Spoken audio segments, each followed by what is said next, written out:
semua ketakutan-ketakutan dalam hidup itu yang bisa mengalahkan cuma satu, cinta kepada Nabi Muhammad sallallahu alaihi wasallam.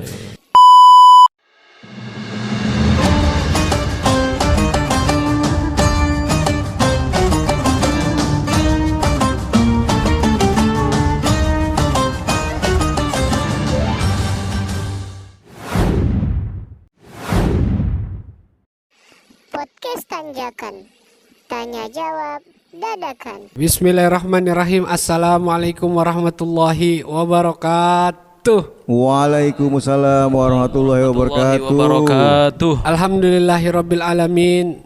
Wassalatu wassalamu ala asyrafil anbiya'i wal mursalin wa ala alihi wa sahbihi ajma'in. Asyhadu an la ilaha illallah wahdahu la syarikalah wa asyhadu anna Muhammadan abduhu wa rasuluh.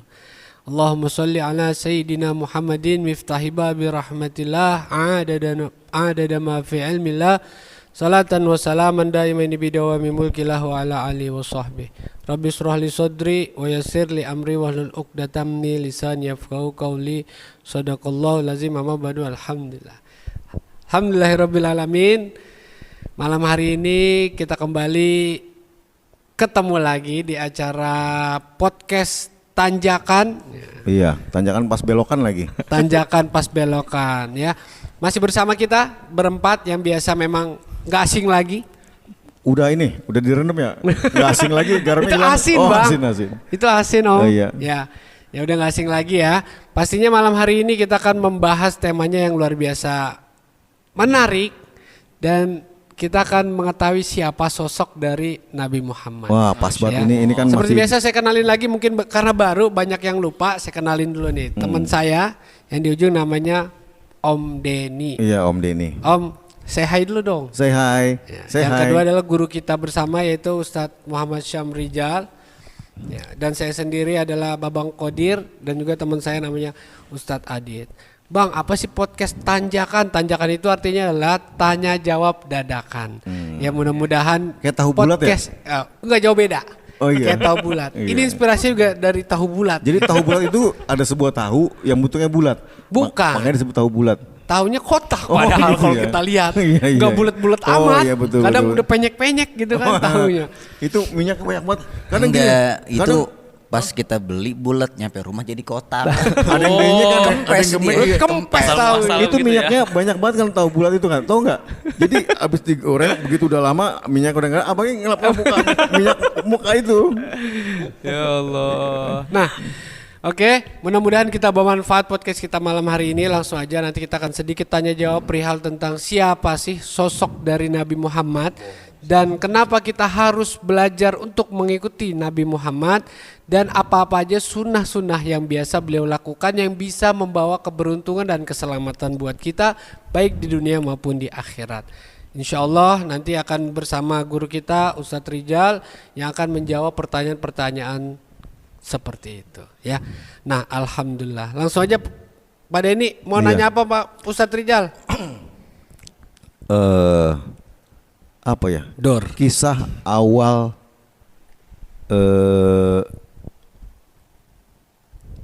apa Nabi Muhammad gitu. Maksudnya orang banyak yang belum tahu nih Nabi Muhammad tuh cucunya Nabi Adam atau karena ada kisah riwayat juga Nabi Adam sempat bertawasul berdoa mengucap nama Nabi Muhammad. Nah itu kisah apa sejarah histori nyatanya kayak gimana sebetulnya? Histori nyatanya betul Pak Denny. Iya. Jadi kan memang sebenarnya Enggak bukan ente. salah. Yang jawab Ustadz Rijal. Iya. Bukan iya. Silakan Ustadz, fadhol. Baik, Masya Allah, pertanyaan yang sangat penting untuk kita pahami bersama. Tentunya ini berkaitan antara zahirnya Nabi Muhammad dengan hakikatnya beliau. Jadi memang kebanyakan di antara kita ini taunya Nabi Muhammad itu diangkat jadi Rasul di usia 40 nih gitu. Padahal kita sering mengatakan beliau itu Sayyidil Awwalin wal Akhirin gitu ya. Ada riwayat dulu ada sahabat nanya kepada Rasulullah, "Ya Rasul, engkau ini kapan sih jadi nabinya Allah?" Dalam salah satu riwayat, "Jangan pulang dulu ini." Mau kemana? Saya kangen main-main pentil. Ini jangan Pentil itu diikutin nih. volume bukan. Saya nyebutnya pentil gitu. Aduh, ente kalau ngomong pentil-pentil soal mindset orang beda pastinya. Ente maling jamu biasanya main sepetan itu kan. Ini edit. Lanjutin. Editor susah nih ntar ngeditnya nih. Editor Tadi susah sampai ngeditnya mana nih. tuh? Lupa kan? Ya Oh. enggak sampai Memang ada riwayat Nabi Muhammad ditanya, ya Rasul, engkau ini jadi nabi mulai kapan sih? Bahasa kitanya begitu. Maka dalam salah satu riwayat beliau menjawab, kuntu nabiyan wala adamun wala maun wala tinun. Aku ini udah jadi nabi, belum ada Adam, belum ada tanah, belum ada air. Jadi secara hakikatnya sebelum Nabi Adam, Nabi Muhammad udah jadi nabi. Adapun di usia ke-40 barulah kenabian beliau dizahirkan oleh Allah di alam dunia. secara fisik ya. Secara zahirnya beliau merupakan ada sambungan daripada Nabi Ismail, juga Iya. Nabi Ibrahim. Adapun Imam Malik mengatakan untuk mengetahui nasab beliau sampai Nabi Adam itu hukumnya makruh.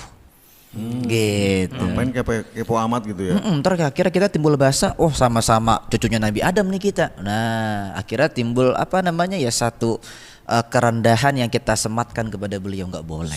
Sok setara dengan Nabi Muhammad. gitu. Nah, itu beliau siapa ada kita benernya siapa. juga kan, karena saya pernah dengar satu perkataan dari ulama bahwa Allah menciptakan dunia dan isinya ini karena Nabi Muhammad gitu. Itu riwayatnya masyhur ya, laulaka ya Muhammad betul. khalaqtul aflak. Ya Muhammad, kalau bukan karenamu tidak akan aku ciptakan alam semesta ini. Itu kita bisa lihat serunya gini. Ada ayat yang masyhur juga, inni ja'ilun fil ardi khalifah.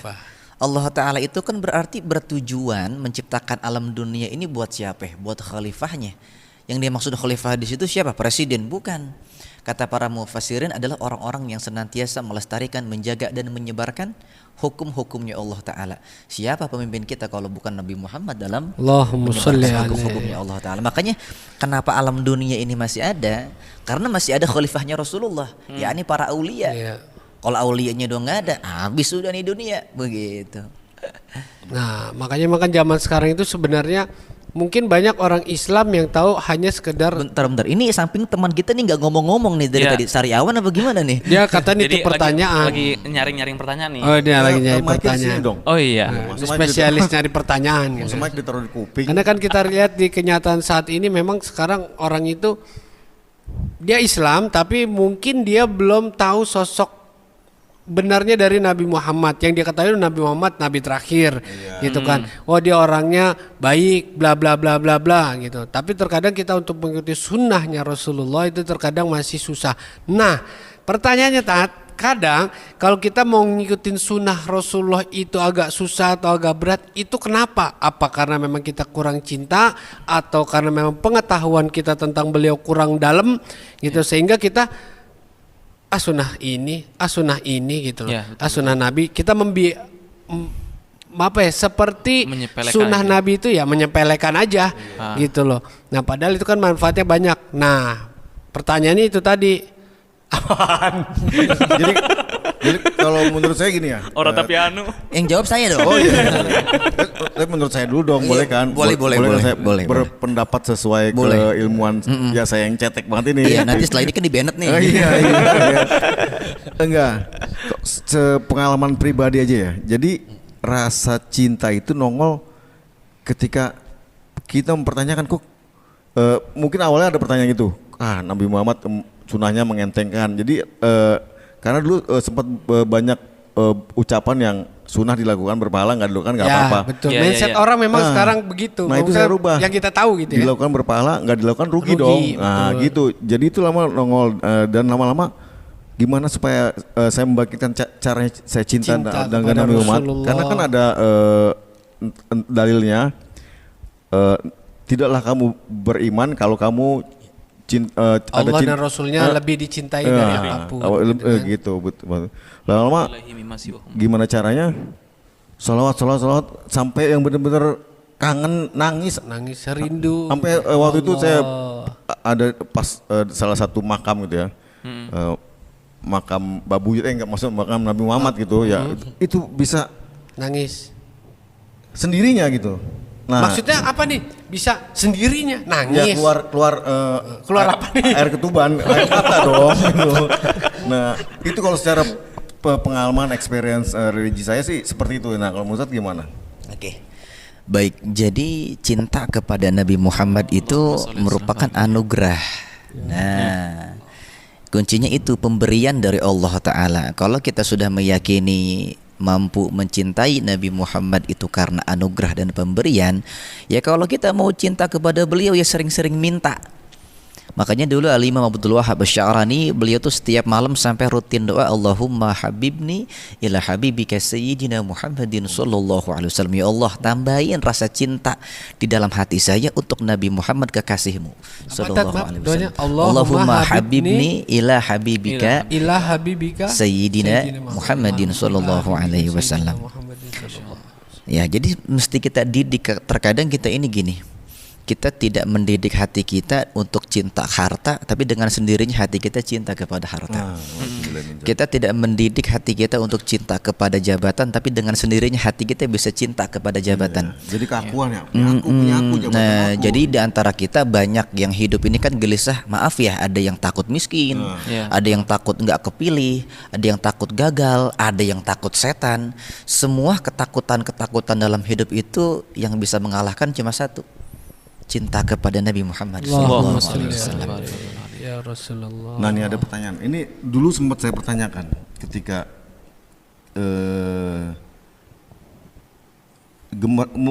gimana caranya cinta Nabi Muhammad, bersolawat gitu.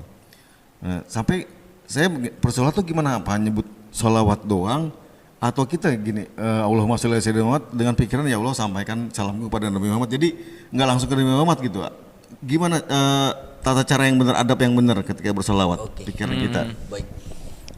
Pertama gini, lafaz daripada solawat memang itu kan arti secara zahirnya seakan-akan kita mendoakan beliau gitu ya.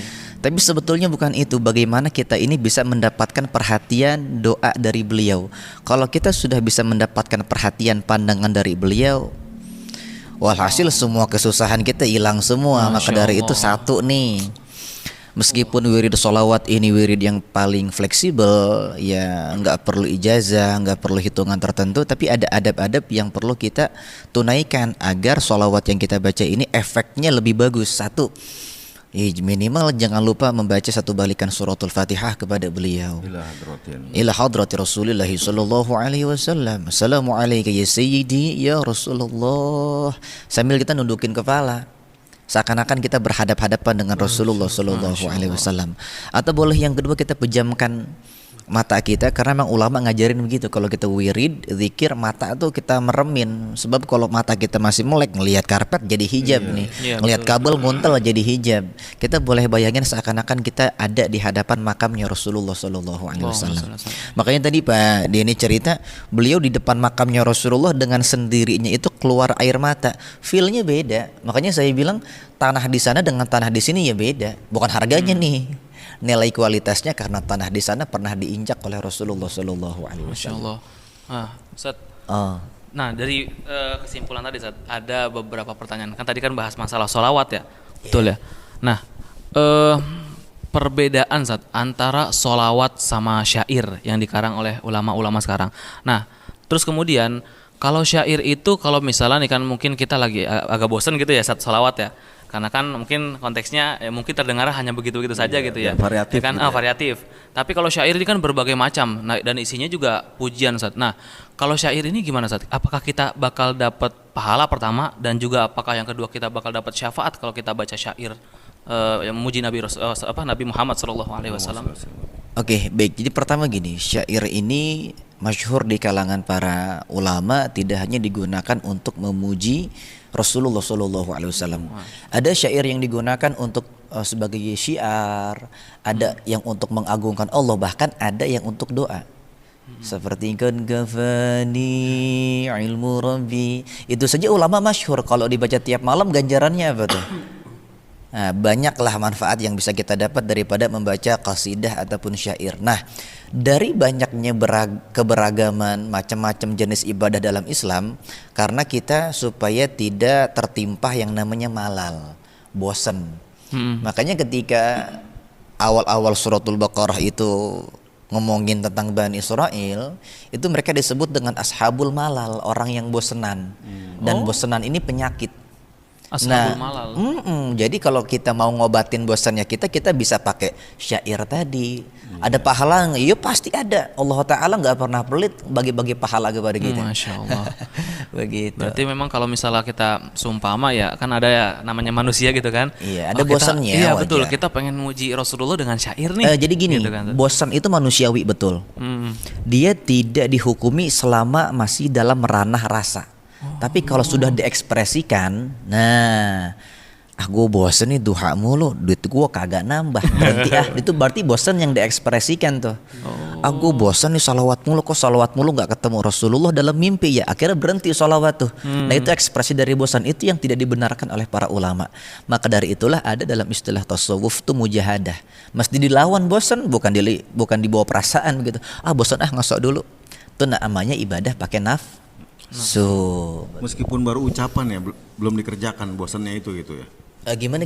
Jadi waktu 2 minggu lalu ketika saya ada acara gitu, tiba-tiba ada 2 orang, yang satu curhat, nggak tahu gimana karena tiba-tiba Yang satu curhat, yang satu curang gitu. ya, yang satu curhat, yang satu cium mimpi saya gitu, bawa tua, ya gitu tiba-tiba saya curhat masalah, saya hidup begini-begini aja, Bosan. apa ekonomi kurang, padahal saya udah tahajud 3 bulan berturut-turut kok begini-begini aja. Terus dia kayak ucapan gitu udah hitungan udah bosan. Meskipun seandainya belum dilakukan tidak tahajud lagi gitu. Jadi gini, masalah kebanyakan orang itu kan kasusnya gampang ngambek ya sama Allah Ta'ala. Iya, Apalagi benar. kalau sudah menjadikan ibadah sebagai tujuan akumulasi dunia gitu. Itu Sering hitungannya itu, Sat, dunia. begitu, Jadi gini, sekarang saya tanya nih ke ente-ente semua nih ya. Kita sholat nih, niatnya sebagai apa? Menggugurkan kewajiban. Begitu doang kan kadang-kadang kita. Kita lupa satu niat yang sangat penting apa? Ittiba'an li Rasulillah. Niat begitu gak kira-kira? Padahal disuruhnya apa? Fattabi'uni yuhibbukum. Nah, makanya karena kita nggak niat untuk ittiba'an li Rasulillah, akhirnya tujuan ibadahnya duniawi. Akhirnya ketika duniawinya nggak dapat dalam segi zahir gitu, nggak kelihatan apa yang dia dapat, ngambek berhenti. Nah, ini yang tidak dibenarkan. Gitu. Padahal setiap ibadah-ibadah yang kita lakukan ini kan mestinya tersambung dan bersanad kepada Bersanad Rasulullah. kepada Rasulullah. Ada ittisoliyah, ketersambungan. Betul. Jadi yang disebut dengan bid'ah dhalalah kata para ulama itu adalah setiap ibadah yang kagak nyambung dengan Nabi Muhammad sallallahu alaihi wasallam. Kita nih sholat, kalau kita nggak niat untuk mengikuti Rasulullah, emang kita yang dapat perintah sholat? Iya. Emang kita yang dapat wahyu? betul. Wasilahnya dari Berarti Rasulullah. selama ini kita belum kepikiran tuh ittiba Rasulullah. Emang kita selama ini laksanakan sholat selain untuk menggugurkan kewajiban ya. Karena melakukan perintah Allah, qala Melakukan ini perintah abdullah. Tapi ya kita lupa bahwasanya memang itu untuk ittiba Rasulillah. Ini kita sama-sama ngingetin ya. Mudah-mudahan dengan Mengikuti podcast Rasulullah. kita dapat perhatian dari Rasulullah. Gitu. Dan mudah-mudahan kita semua kumpul selagi sama Rasulullah. Amin ya Allah. Apa sebelum kumpul di Al-Mahir nanti paling nggak kumpul di depan Raudhah dulu dah. Masya Allah. Amin. Ya Allah. Pokoknya kabul. ente nggak usah mikirin dana. Kalau urusan dana, urusan Denny. Ada dana, ada Denny. Ada dana, ada Denny. Iya begitu. Langsung. Insya Allah amin. Enggak, amin ya Allah. Ya, yakin, Amin. yakin. Yakin, pasti. Tinggal jual Allah. tanah. Iya, Orang kan tanah saya orang. nggak beli. La ilaha illallah. Memang luar biasa banget sosok Nabi Muhammad. Kalau kita dengar di acara-acara besar gitu ya. Siapa sih Rasulullah? Kadang kita tanpa terasa bisa terenyuh hati dan ya Allah, nggak kerasa langsung nangis. Padahal kita cuma dengar ceritanya doang gitu kan. Misal kisah-kisah riwayat-riwayat dari Nabi Muhammad yang seorang Yahudi buta gitu kan. Sampai sebegitunya orang yang sering ngeludahin beliau tapi dibalas dengan kebaikan. Wah, makanya itu apa? Itu makanya memang Masya Allah banget gitu Pak Denny ya. Iya, itu Al-Ahzab 21 yang lagi ramai dibaca orang ketika Maulid kan, Rasulullah adalah uswatun hasanah. Suatu sana benar. Tapi kalau anda tanya kalau misal kayak ente nih Pak Denny, Iya. aneh ngeludahin ente nih misalnya, Iya. ente balasnya apa tuh? Nangis. Orang udahnya ada darahnya, ada upil campur segala macam. Ini geli bersihin ya dong. Tapi emang kita belum pernah lihat sosok seperti Nabi Muhammad gitu ya, yang dijahatin orang tapi balas kebaikan. Kadang kita pribadi aja nih, kita dijahatin orang pasti otomatis minimal kita nggak mau Terbawa ini dulu. nafsu. Bukan terbawa nafsu. Nafsu amarah. Nah, Nafsu tuh misalnya banyak. ente iseng kemana nih, ya kan? Minimal kita nggak mau negor ente dulu gitu loh. Aneh paksa, negor dong. Aneh ikutin ke kamar mandi lagi mandi, negor dong.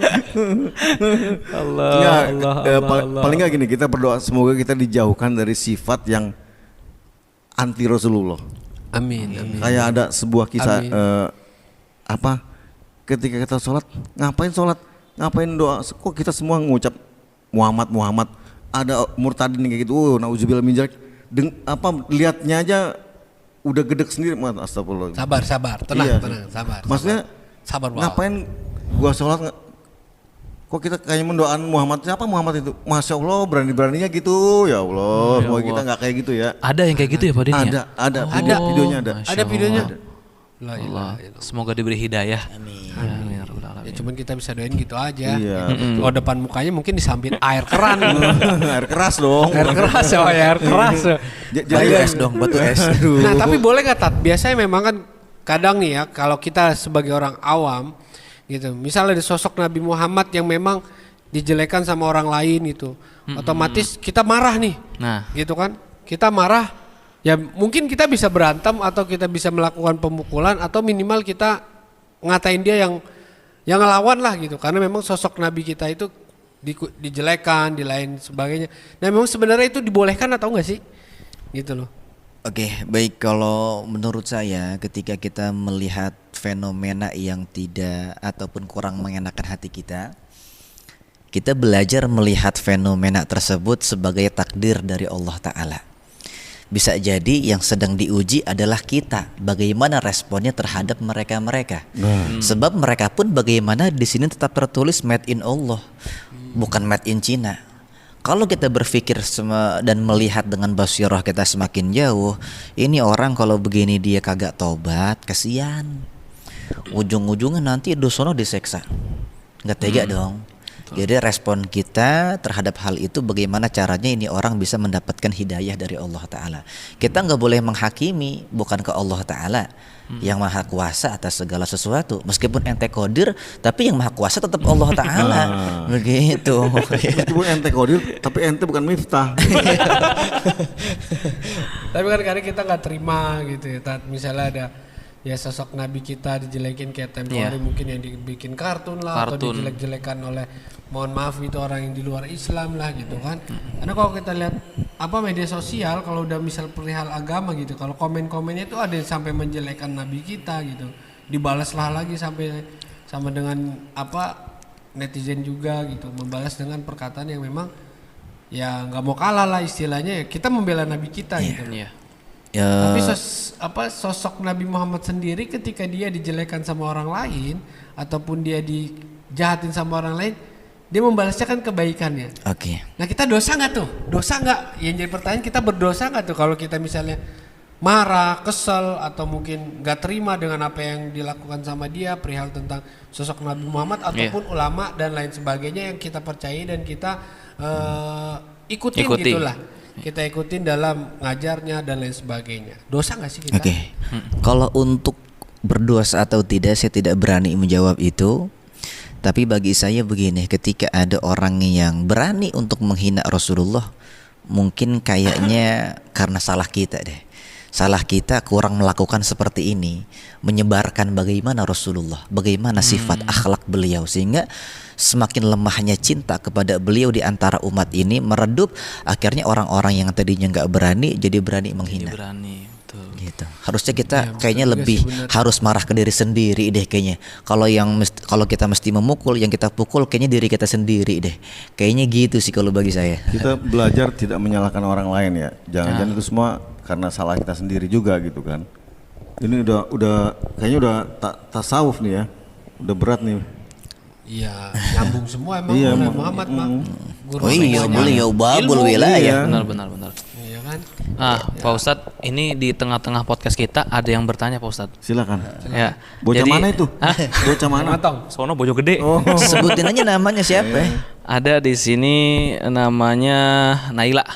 Naila. Ya, jadi nanya, tapi ini berbeda topik, Ustadz. Ya nggak apa-apa. Oh, topik yang jual nasi goreng di depan. Oh, beda itu. Oh, beda. Topik Ngomong ya? topik kumis. Di- Oh, bukan ya? Topik kan singkatan toko keripik. Ada. Jadi dia bertanya, Pak Ustadz, antara ridho orang tua sama ridho guru utamaan mana? Tapi tar dulu. Nah, jadi salah satu contohnya begini, Pak Ustadz. Jadi dia misalnya dia sedang mondok, tapi guru itu bilang dia nggak ridho kalau misalnya dia langsung keluar tanpa berkhidmat terlebih dahulu gitu. Tapi orang tuanya ini nyuruh untuk keluar, Ustadz. Itu gimana sih pandangan atau sikap kita, Pak Ustadz? Dilema ya. Oke, gini. Al-Imam Hujjatul Islam Al-Ghazali itu beliau berpendapat bahwa hak seorang guru itu berada di atas haknya orang tua. Iya. Ada istilah yang disampaikan sama guru saya dulu, orang tuamu adalah yang memetik kamu dari langit ke bumi, tapi guru adalah yang mengangkat kamu dari bumi ke langit. Masya Allah. Akan tetapi guru yang baik akan selalu mendidik, mengajarkan murid-muridnya untuk selalu berbakti mengutamakan kedua orang tua. Jadi kalau saling legowo tuh enak, nyambung. Jangan kita ini mentang-mentang, maaf ya, ataupun kita guru ataupun orang tua, kita selalu mengancam dengan istilah tidak berkah. Maaf nih, mengancam dengan istilah tidak ridho. Untuk apa? Untuk menyampaikan kepada keinginan pribadi. Nggak boleh. Para guru, para awliya itu adalah orang-orang yang sudah tidak ada keinginan pribadi. Makanya saya bilang gitu kan, man arafa nafsah faqad arafa. Rabbah. Ada terusannya, wa man arafa Oman rabbah faqad nasiya nafsah. Nafsnya udah nggak ada, yang dibawa adalah keinginan Allah Ta'ala. Makanya banyak guru-guru saya itu, diantaranya beliau itu 10 tahun ngaji di Makkah Al-Mukarramah bersama Musnid Ad-Dunia. Itu ketika baru dapat 10 tahun ditelepon sama orang tuanya, disuruh pulang. Diizinkan sama beliau pulang. Beliau di antara yang lain terhitungnya cepat 10 tahun, tapi murid-murid senior yang lain semuanya tunduk kepada beliau. Masya Allah. Begitu.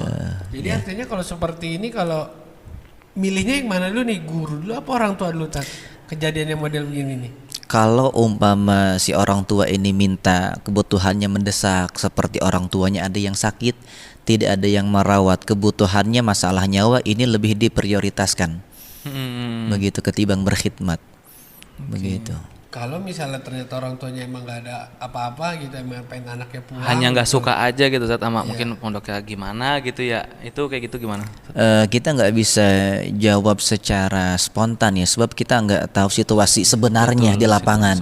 Apakah maaf ya, di tempat pondoknya seperti apa mekanismenya, terus kebutuhan orang tua hajatnya manggil si anak karena apa, kita nggak tahu. Silahkan itu dimusyawarahkan saja, karena mereka yang tahu tentang masalah mereka. Masalah hatinya yang paling gede yang mana, itu yang diambil. Itu saja sih kalau bagi saya. Bener yang gini jangan dijawab spontan, karena jawaban spontan cuma komen. begitu. Nah gini, masalah tadi nyambungnya ke sini. Kemana? Kemana? Ke sini nih. Ada lagunya ini metal abis lagunya, tapi liriknya ini Roma Irama tuh kan, judulnya Keramat. Roma sih? Judulnya Keramat. Doa ibumu ada ridhonya apa? Jadi keramat itu tentang kita sama orang tua harus berbakti segala macem gitu. Tapi nggak bilang, belum ada yang tentang guru gitu. Oke, jadi kan gini, dalam pandangan Imam Ibnu Abbas itu ada yang disebut dengan ayat makrunah. Ayat makrunah itu seperti sholat, zakat, taat kepada Allah, taat kepada Rasul. Artinya dalam satu ayat ada dua perintah, yang keduanya nggak bisa dipisah-pisahin. Duit tahu duit, Satu paket, gambar depan belakang kan. Ente sih kasih duit 50 juta, cuman per lembarnya gambarnya sebelah, mau nggak? Nggak laku. Nah, orang tua dan guru yang sama-sama ngerti, maka menjadikan posisi mereka makrunah bagi si anak.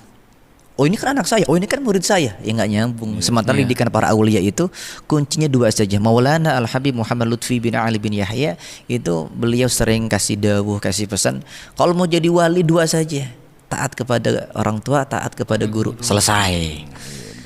Begitu. Karena orang tua yang paham agama pasti akan mendorong anaknya untuk khidmat, Untuk tajim kepada guru. ta'zim kepada guru-guru yang baik pun akan selalu memberikan arahan untuk berbakti kepada kedua orang tua. Jadi nyambung, Saling melengkapi begitu. gitu, Ustaz, ya. Saling percaya lah Percaya. minimal. Ada nggak ayat yang bunyinya mirip dengan Al-Isra 23 wa qad rabbuka alla ta'budu illa huwa bil walidaini ihsana, sembahlah aku dan berbaktilah kepada Sama. kedua orang tua. Ada nggak yang sembahlah aku dan berbaktilah kepada guru? Kalau kepada guru secara tafsil mungkin tidak ada di dalam Al-Qur'an. Akan tetapi para ulama itu menetapkan status guru juga sebagai orang tua. Jadi gini, ketika kamu itu sudah menikah, maka orang tua kamu bertambah. Ayah kandung kita, Mertua. ibu kandung kita, ayah kandung istri, ibu kandung istri, juga kalau kita punya guru itu semua masuk dalam ranah orang tua. Jadi kalau secara mujmal itu masuk. Majemuk ya, betul. Sama kayak gini, itu kan di cover Yasin banyak tuh. Idza mata ibnu Adam in qata'a amaluhu illa min thalathin. Yang kedua, awaladin salihin yad'ulah. Di bahasa Arab itu ada walad, ada ibn. Kalau ibn cuma biologis aja, hubungan darah. Kalau walad murid juga bisa. Jadi murid yang mendoakan guru itu sama makbulnya dengan doa anak soleh kepada orang tua gitu. Jadi nggak bisa dipisah-pisahin. Gitu. Dari segi logo dikupas luas ya ternyata. Iya, iya. Terima kasih penjelasannya. Tinggal makan Ustaz. uang berarti ya. Betul. Ya, Kadir, tutup. Udahan. Udah ngecek dulu. Saya pulang dulu deh. Ngecek dulu. Kita cek dulu. Ya Masya Allah, ya luar biasa malam hari ini. Sedikit, sebentar, tapi ilmunya banyak banget yang kita dapat. ya. Sebentar tapi penting itu. Penting. Daging semua. Masya Allah. Insya Allah ini pertemuan kita sebentar tapi tidak lama ya. Waduh. Sebentar. Ya, jangan dong. Jangan. Yang lama kalau bisa ya. Mudah-mudahan podcastnya yang baru kita mulai ini bawa Podcast apa manfaat. namanya? Podcast Tanjakan. Ya. Gitu ya. Maksudnya Ustaz Tanya, tadi gini, jawab, sebentar tuh dadakan. tidak lama ya, karena sebentar lawannya tidak lama gitu. Iya. Sebentar nggak lama. Dia terus banget Nyambung. Ustaz. Iya. Ada mikirnya udah ke sono. Apa tadi? Podcast? Tanjakan. Tanjakan. Enggak, sebentar. Tapi tidak lama. Ya sebentar kan artinya tidak lama. Tapi tidak lama. Iya benar. Oh benar. Tadi di jidat ada tulisan loading. Muter-muter gitu ya. Muter-muter. Iya, Lama. Iya. Iya benar. Aku udah 11:30. Ini kegabutan kita di tengah malam ya gini. Masya Allah. Ya alhamdulillah, masya Allah luar biasa, syukron jazakallah khair Ustadz Rijal, ilmunya luar biasa, masya Allah kita makin banyak dapat pengetahuan siapa sosok Rasulullah dan beberapa pertanyaan yang tadi mampir.